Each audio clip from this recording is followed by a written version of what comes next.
بسم اللہ الرحمن الرحیم۔ محترم سامعین، آج ہر کسی کی یہی تمنا، یہی آرزو، یہی جستجو ہے کہ اس کو عزت والی زندگی نصیب ہو اور اس کو عظمتوں والی زندگی نصیب ہو۔ عزت اور عظمت محمد کریم صلی اللہ علیہ وآلہ وسلم نے فرمایا کن اعمال میں ہے۔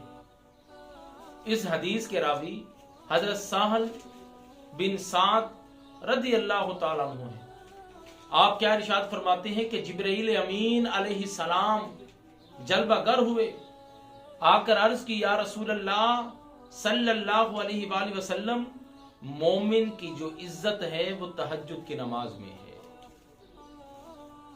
صحابی کھڑے ہوئے، عرض کی یا رسول اللہ، یعنی صلی اللہ علیہ وآلہ وسلم، مومن کی جو عزت ہے وہ تہجد کی نماز میں ہے، اور مومن کی عظمت کیا ہے؟ تو میرے آقا کریم صلی اللہ علیہ وآلہ وسلم نے ارشاد فرمایا لوگوں سے مستغنی ہو جانا، اس میں مومن کی عظمت ہے۔ اے ایمان والو، آج ہم عزت بھی اور عظمت بھی اور راستوں پر تلاش کر رہے ہیں۔ ہم کہتے ہیں کہ فلاں کے ساتھ تعلق ہو جائے، فلاں کے ساتھ تعلق ہو جائے، ہماری عزتیں دوبالا ہو جائیں گی، ہمارے تعلقات بڑھیں گے، ہمارے مسائل حل ہوں گے۔